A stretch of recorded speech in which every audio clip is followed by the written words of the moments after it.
Hello and welcome to the latest edition of the Health and Safety Matters podcast. I'm Mark Sennett. I'm the CEO of Western Business Media, which is the publisher of Health and Safety Matters. We're delighted this podcast is sponsored by the Health and Safety event, and the Health and Safety event takes place now on the 27th to 29th of April in 2021, still at the NEC in Birmingham. And if you visit www.healthandsafetyevent.com, you can register for your free pass, and that will also give you access to not just the Health and Safety event, but also Main Tech, the Facilities event, the Fire Safety event, the Security event, and also for the first time, the Emergency Services show. So all you need to do is just register once. You can have access to all of those shows. And as I said, visit www.healthandsafetyevent.com. Now, if you're looking for the latest news in the sector, please do visit our website, which is www.hsmsearch.com. If you click on the webinars tab there, you can listen to all of our back archive of webinars, and you can get CPD points for those. You can also register up to get a twice a week e-newsletter from us, or you can register to get our print publication, Health and Safety Matters, 6 times a year. It's all completely free. Please do visit the website, and you'll see all the latest news, prosecutions, and products in the health and safety market. Now, speaking of news, we always start off the podcast with news, and the first story I want to cover this week is a survey that's come out. Obviously, at the moment, it's very topical, COVID. We're covering it quite a bit, but with very good reason, because it's affecting all of us. So a survey that's come out says a third of employees are comfortable returning to the office. A new survey of 1,000 office workers has revealed that the nation is starting to feel more comfortable going back to work. After many months in isolation, anxieties are obviously high, but research carried out by Moneypenny, which is an outsourced communications provider, showed that almost half, 45%, to be precise, of office workers said they're already returned to work, with a further 31 saying they've been given the go-ahead to return to work in the next 1 to 4 months. However, around 5% said their employers have stated they won't return to work until January 2021 at the earliest, and about 18% have not been given a return to work date yet. Furthermore, the findings showed that over a third, or 34% to be precise, of workers are entirely comfortable returning to the office. However, 48% admitted having some concerns about COVID-19 risks. The return to the office, commuting is also got to be taken into consideration, with public transport being of higher risk than many other forms of transport. The data shows that the majority, 66% of office workers, have said they will be choosing to take their own cars to work to avoid contamination or potential contamination on public transport. Over a third of office workers have said they've got no problems wearing a face mask. However, a further 36% said they would find it too much to do a whole day of work wearing a face mask, and 13% said they don't mind wearing a face mask short-term at work, but would be less happy if the policy became a long-term decision. A study also highlighted that 61% of workers have already been introduced to staggered starts, breaks, and staggered finishing times in order to keep workers away from each other as much as possible. However, 16% said they still don't trust their colleagues to social distance. A further 11% said that they would report those that didn't comply with social distancing when they returned to the office. So a lot of statistics to take in there, but I look at this from a personal perspective. We opened up our office a few weeks back. We've taken a number of steps. We've got 28 employees, and we've done everything that we possibly can do. Hand sanitizer, clear signage up, signs on the door, so when it's occupied on the toilet door, so only one person can go into a communal toilet area. We've socially distanced people.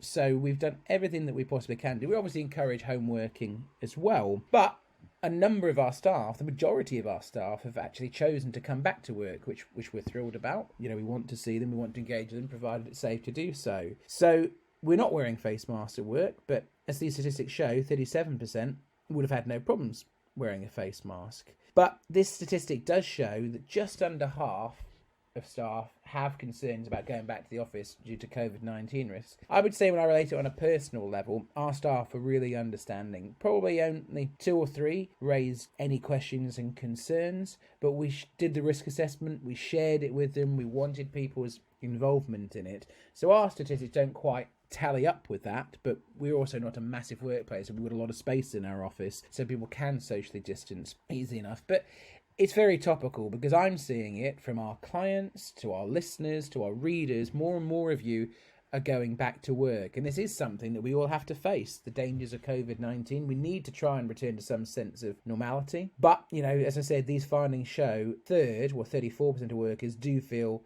entirely comfortable returning to work. And I think on a personal level, those statistics are probably on the low side from the people I've spoken to, but any concern is justified. But it is good to see that we're starting to get more people go back to work across the UK. but nothing should be done at the expense of people's safety. So I thought I would share not just those statistics, but also how our business is coping, because we're no different than you. You know, the jobs that you have as health and safety managers, etc., you'll be at similar size organisations to us, or most of you, and many of you, much bigger organisations than us, and you're having to look at exactly the same concerns that we have. So it was an interesting stat. It wasn't a small amount of people that took part, and that was 1,000 people. So I thought it was worth sharing. Our next story is a natural continuation, really, because it talks about home working. So there's extra help available for workers with disabilities. Those working from home or in a workplace with a disability will soon benefit from extra help, thanks to an extension of the Access to Work scheme, including support for special equipment, travel costs and mental health. COVID-19 is obviously impacting the way we work and across workplaces at home or in workplaces across the UK, with many employers are now asking workers to adopt to a new environment. Access to Work can play a key role in supporting disabled people to retain work, return to work, or move into employment. The Access to Work scheme is designed to help people who are disabled or who have a physical or mental health condition to stay in employment. Last year, it provided personalised support to a record 36,000 people with disabilities and health conditions to do their job. New extensions to the scheme is what I want to talk about today, and you can get a grant funding if you're disabled or need support to be in work from home because of COVID-19, which can help pay for special equipment such as screen readers or video remote interpreting or support worker services. This funding can also be fast-tracked if you're in the clinically extreme vulnerable group, if you're travelling into the office and due to your health condition public transport isn't a safe option for you at the moment, you can also apply for financial support for things like taxi fares. If you're anxious about returning to work and you need support, you can also get mental health support through Access to Work with a tailored package of support for up to 9 months. The scheme can help you speak to your employees about changes they need to support you and can even provide grants for up to 60,000 people to keep your job accessible. Your grant is tailor-made to your needs and you'll be assigned an Access to Work advisor to support you going through this process. So this is a really interesting and great initiative. It's great that they've widened it in relation to the coronavirus. So I'm sure some of you might be interested in this. So if you do, applying for funding is really easy actually. All you need to do is visit their website, which is the government website, which is gov.uk/access-to-work.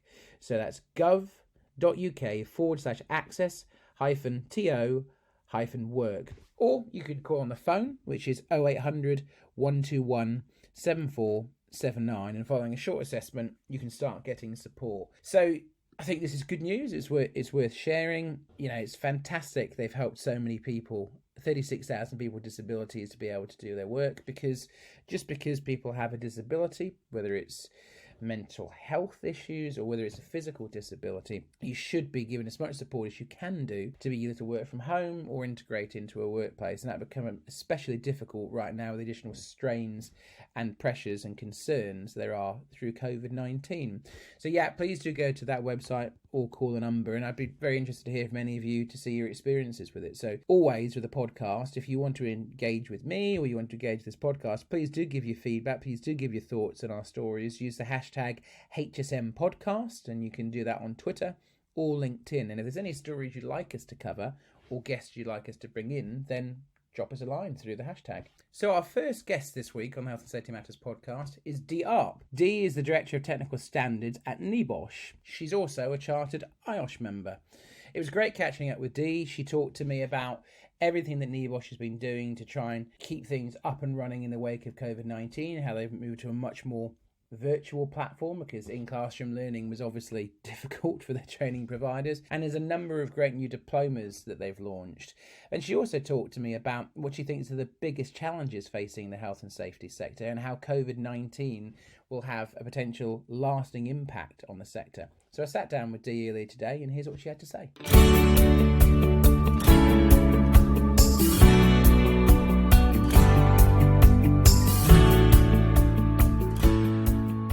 Good morning, Dee. How are you? Good morning, Mark. Very well, thank you. So obviously I want to talk about NEBOSH today and a number of other things. So how has NEBOSH adapted since the COVID-19 pandemic began? I think initially, Mark, like many other organisations, our first priority was the health and safety of our employees. So just pre the lockdown, we got everybody starting to work from home.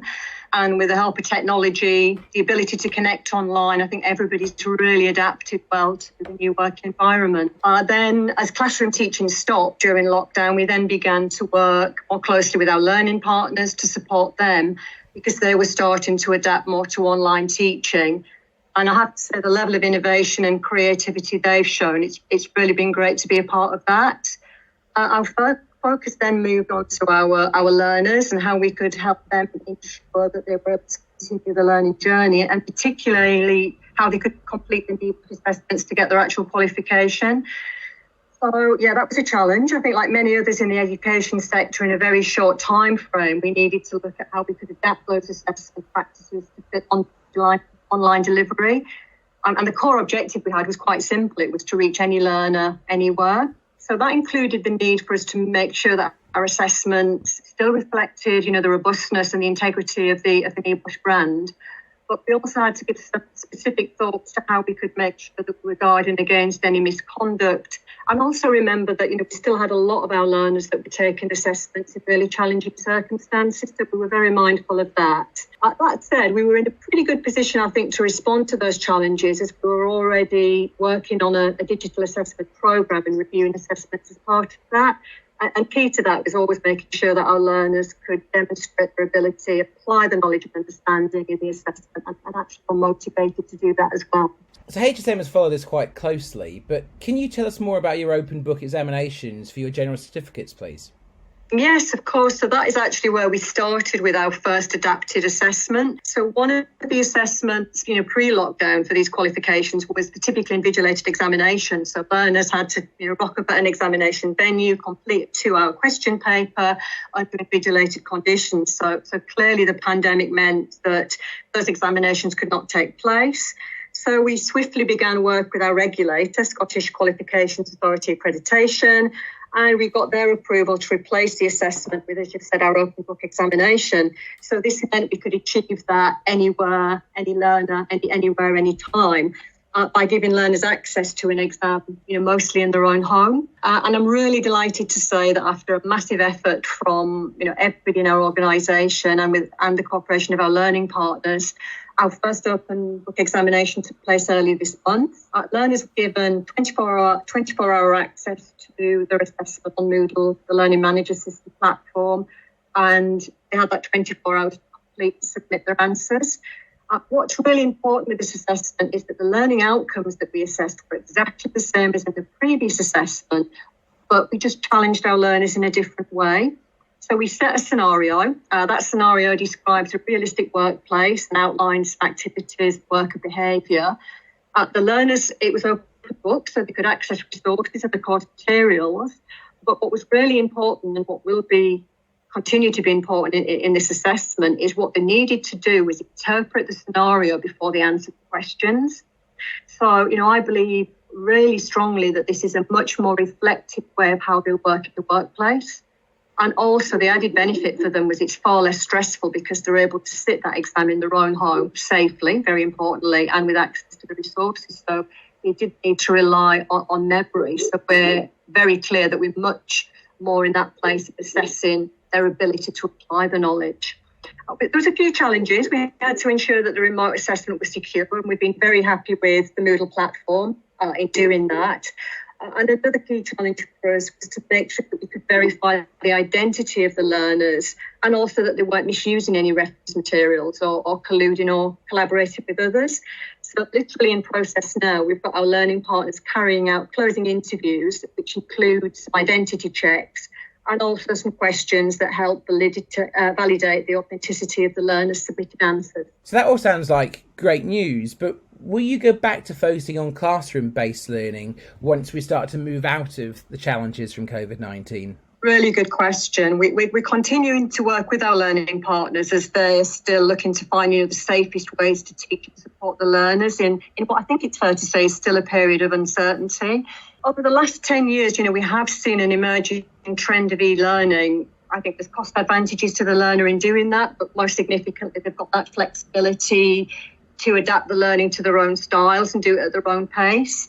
And what we've seen with COVID is a massive acceleration of that shift to virtual learning. Initially, I think that was to help learners stranded as an interim measure.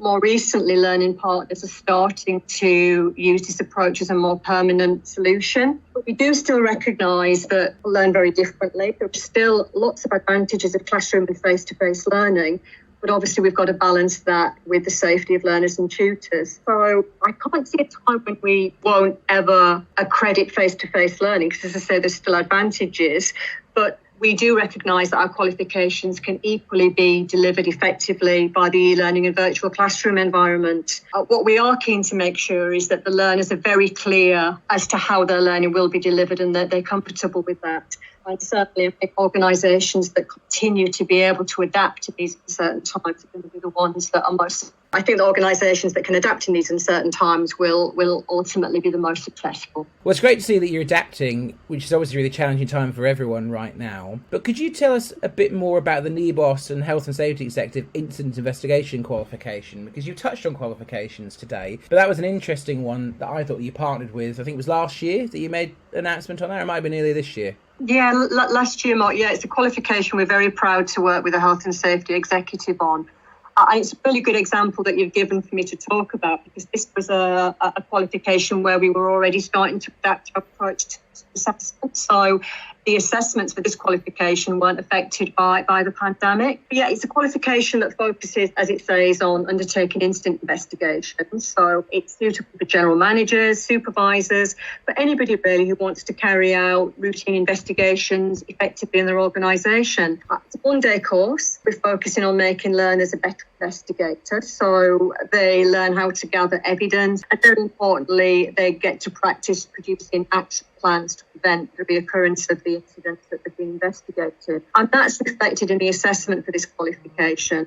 So they are asked to produce evidence, they look at video recorded witness interviews, and the assessment asks them to produce an action plan to prevent the reoccurrence of that particular incident. Something I'm very passionate about, the assessment actually continues the learning process. And this is my point about making learners more engaged with their assessment and motivated, because it actually reflects what we want them to be able to go on and do in the workplace. And they also learn how to add value in the workplace by proactive incident investigation process, such as improving the health and safety culture of the organisation. So yeah, a qualification we're very, very proud of, and it's been met very successfully. And we've talked about how you've modernised and the new qualifications that you've got. But NEBOSH has been around for a long time, but it's grown tremendously in recent years. So can you tell us how the organisation has grown, but also what's next for NEBOSH? Yeah, we've grown in many ways. We've been very proactive in many areas. I think we've grown in our international reach. We operate in the UK and across the world. So that's increased the number of learning partners that we work with, the products and the qualifications that we offer. The number of learners who take our qualifications has increased. But I think particularly in the situation the world finds itself in at the minute, I think it's also important to say that we've grown in our experience and resilience. What next? And I think we will continue to respond to the challenges. But as you quite rightly said, Mark, also the opportunities that this terrible situation has brought. There are some opportunities in there, and that includes our technical transformation programme, making sure that all of our assessments for all of our qualifications can be delivered digitally. So, we won't have the situation that we had post-March where learning journeys had to stop. Yet we'll be continuing to adapt our assessments to make absolutely sure that they enhance learning, they contribute to learning and motivate the learner to demonstrate effectively what they know and can do in preparation for doing that in a real working environment. So we've talked about challenges. What do you personally think is the biggest challenge the health and safety market is about to face or is currently facing? I think it is currently facing this phase of helping the world return back to work safely. And I think probably the biggest challenge with that is finding that balance between getting the world moving again, which we all know needs to happen, but actually accepting that that's going to be in a very different way in many, many cases. And I think the role of the health and safety practitioner in helping to ensure that return back to work is done in a safe way, but with a risk-based approach, it is key. And I think what's also interesting, I'm hearing that many practitioners are experiencing a new level of respect and recognition of the value that they bring to an organisation. And that is really, really good to hear. And in terms of education assessment, as I've already said, specific to NEBOSH, I think that needs to continue to change in line with the future workplace requirements. And certainly our intention that we'll be helping that process by supporting learners to develop skills that are independent and also give them the skills for self-directed learning to support these changes in return to workplaces. So if people want to find out more about NEBOSH, how can they do so? I think the easiest way, Mark, is to look at our website. So we're lowercase nebosh.org.uk. You can also find us on LinkedIn, on Twitter and Facebook. But if anybody has any specific course queries about any of the courses, qualifications that I've mentioned or any others, or about our open book exam, our customer experience team are there to help. They're all safely working from home, as I said, but they can be contacted via our live chat on our website or via email at info@nebosh.org.uk. Dee, thank you so much for joining us today. I mean, it's been fascinating learning about how you guys have had to react really quickly, and it sounds like you've done so really, really well. And there's a lot of exciting things coming out of NEBOSH. So thanks for sharing them with us today. We really appreciate it. It's my pleasure. Thank you for the opportunity.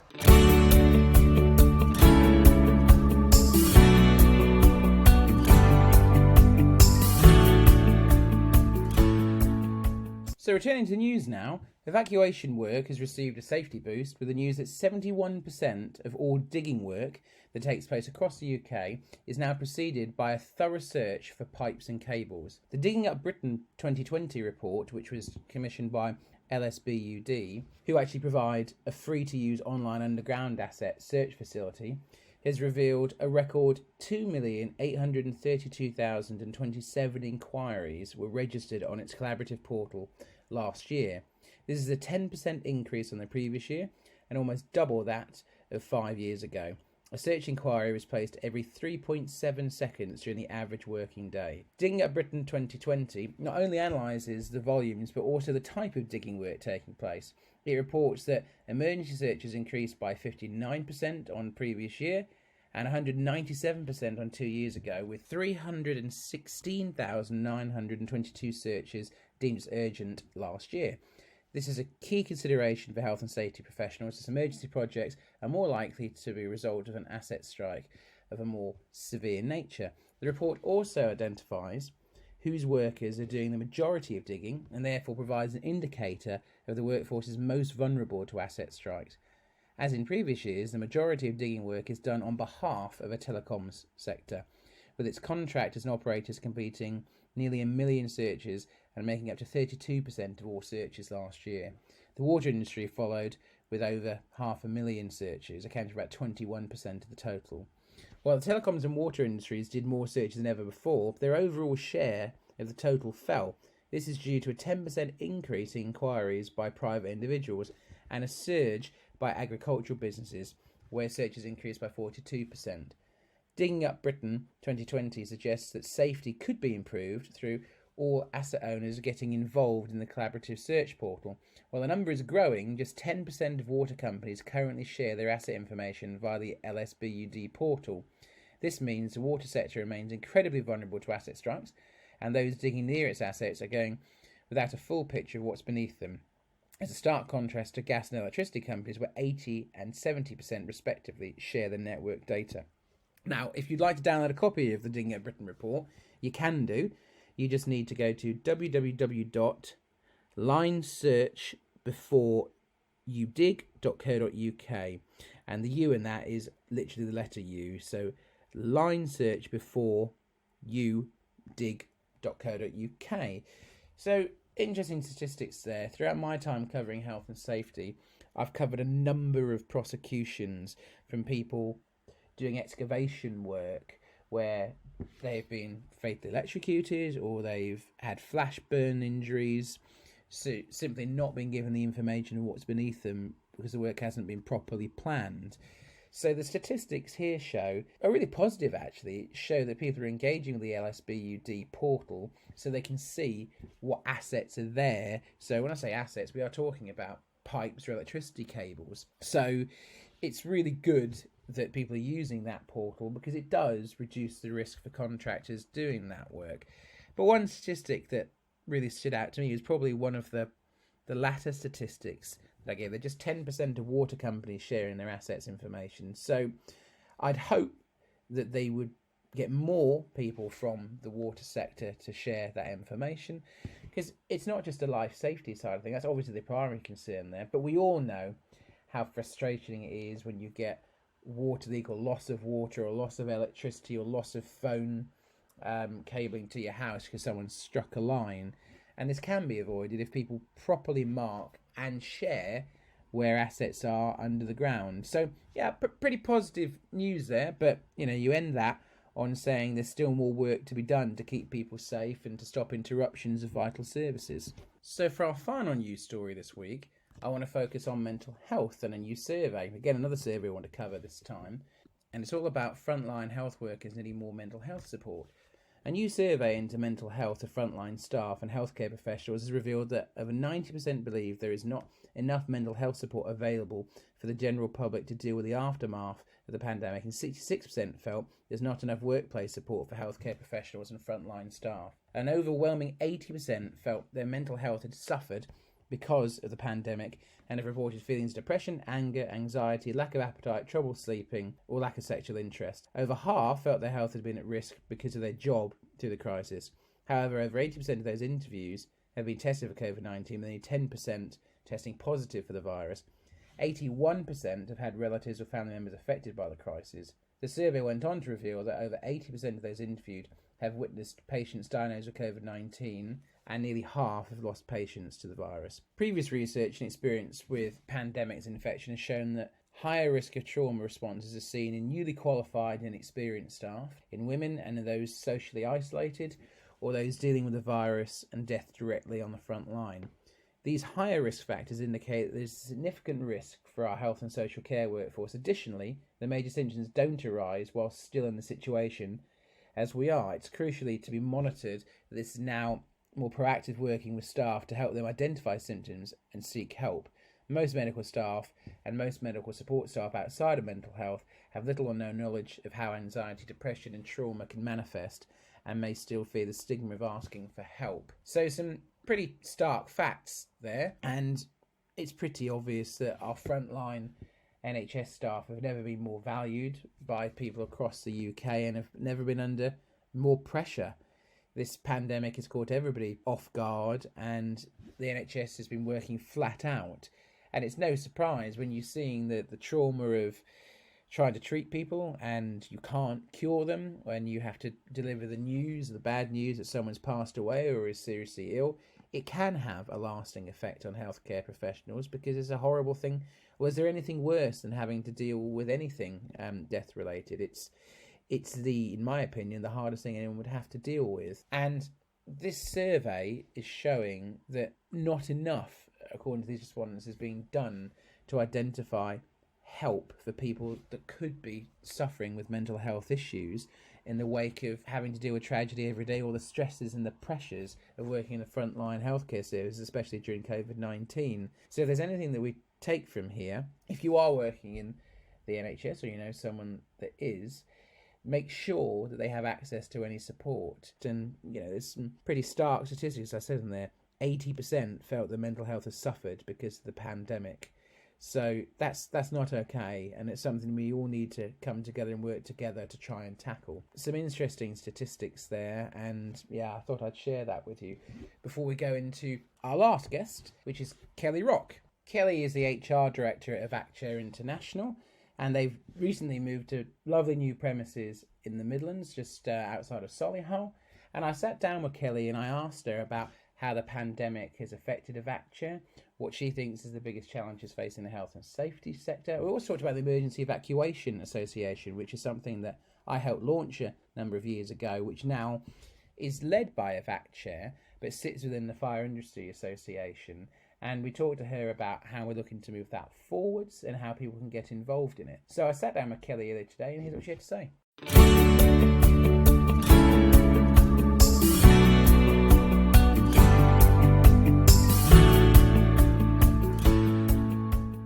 Afternoon, Kelly. How are you? Yeah, I'm good, thank you. So let's talk about Evac+Chair, the company you're with. Can you tell us a bit more about any new products that Evac+Chair's had out over the last 18 months? Yeah, I think the first thing to say is that product innovation at Evac+Chair is probably one of our key strengths, actually, and we continue to kind of push that within our two distinct kind of Evac+Chair brands. So we've got the Evac+Chair, which I think everybody knows, but we've also got our Parade brand as well, which is our medical division. And I think it's the Parade brand that has really kind of stood out over the last 18 months in terms of new product development, particularly during the whole sort of coronavirus situation. I think one of the things that kind of really stands out was the new Adapter Plus that we produced, which kind of sits alongside our other sort of product within the Parade division. So we work very closely with East of England Ambulance Service, who kind of were looking at transporting intensive care patients, obviously during a very, very, very busy period. And with the East of England Ambulance Service, we designed and delivered the Adapter Plus, which enables ambulance stretchers to be easily converted to medium dependency critical care stretchers. So, that's something that we're really proud of and was really important at the time, particularly during lockdown and when the NHS were extremely stressed. As you said, innovation's key to Evac+Chair and obviously the Parade brand as well. Can I test you a little bit and see what's next in your product pipeline? Are you able to share anything with us? Yeah, I mean, the Evac+Chair is our sort of strongest brand, strongest product. And it's something that, we've obviously looked at and worked on over the last 30 years. But I think in terms of new product development, we're looking at really kind of taking the Evac+Chair to the next level. And we've got our Mark V chair, which is our most up-to-date chair, coming out with some small changes, so that we can sort of ensure that it's kind of at the forefront of the evacuation chair market. I suppose that's probably the main kind of product that we've got coming out in the future. Well, as I said, I know that, evacuation is the core of what you've done, and you've got a huge client base and very wide-ranging. I think you've done stuff with Emirates, etc. as well, which is quite innovative. But let's talk about evacuation for a moment. A few years ago, I worked with your company when I was in a previous role to help establish the Emergency Evacuation Association. And there's been some changes to that, and your MD, Jez, has been really pushing this. Can you give us an update on what the emergency evacuation is and what Jez and your company sees as its future and its role? I mean, I think the emergency evacuation is still really kind of key to us, and it's something that we want to continue to support, and Jez is certainly at the forefront of that. Obviously, it's been a bit challenging recently with the whole kind of COVID situation and lockdown, but, the intention is still there. We want to continue to develop the EEA and work very closely with those people that are involved in it. We want to be at the forefront of evacuation.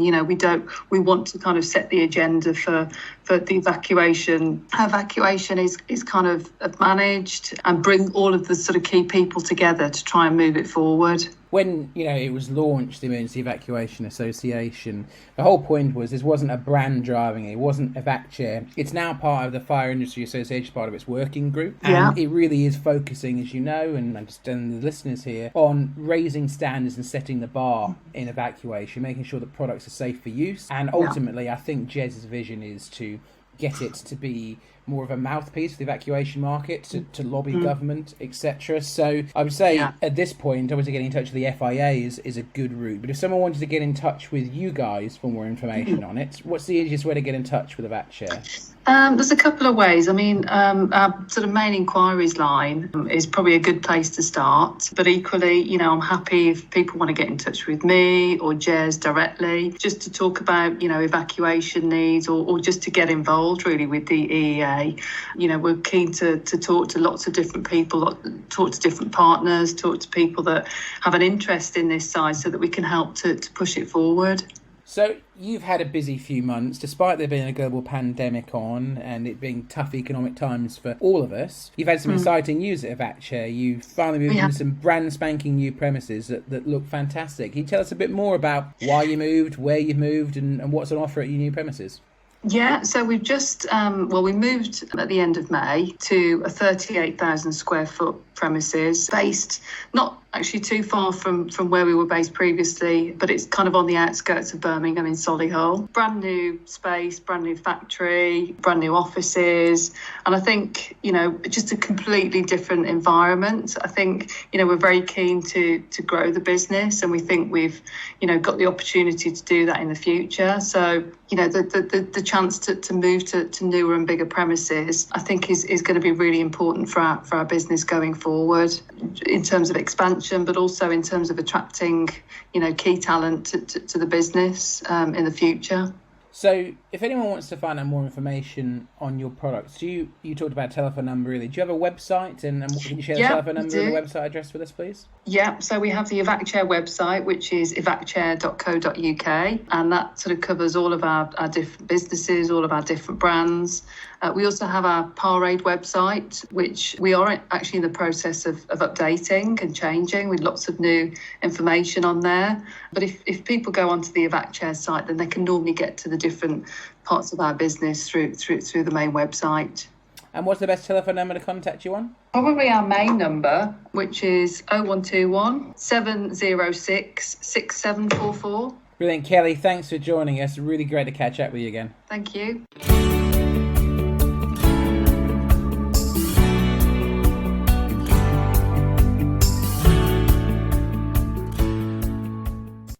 And that's all we've got time for in this edition of the Health and Safety Matters podcast. Please do share this with your industry colleagues. Please like us on iTunes, Google Play, Spotify, YouTube. Please give us a positive review as well. It would be great. If you've got any topics you'd like us to cover, as I said earlier, please do use the hashtag HSM podcast to get in touch with us. But our thanks once again to the Health and Safety event for being our sponsor of this podcast. The Health and Safety event takes place on the 27th, 28th and 29th of April 2021, still at the NEC in Birmingham. And all you need to go to is www.healthandsafetyevent.com, and you can get a free pass. Will get you into the Health and Safety event, but it'll also get you into the Fire Safety event, the Facilities event, the Security event, Main Tech, and for the first time, the Emergency Services show. In the meantime, if you are looking for all the latest news, prosecutions, products in the health and safety market, please do go to our website, which is www.hsmsearch.com, and you can click on the webinars tab and listen to all of our CPD accredited webinars. You can also sign up for our twice a week e-newsletter, or alternatively you can sign up for free to receive a free copy of Health and Safety Matters magazine 6 times a year. So all you need to do is go to our website and you can get all of that information and all the latest news, prosecutions and products and more. We'll be back in a couple of weeks' time. We come out every fortnight on a Monday. Thank you for joining us today, and we look forward to seeing you next time on the Health and Safety Matters podcast.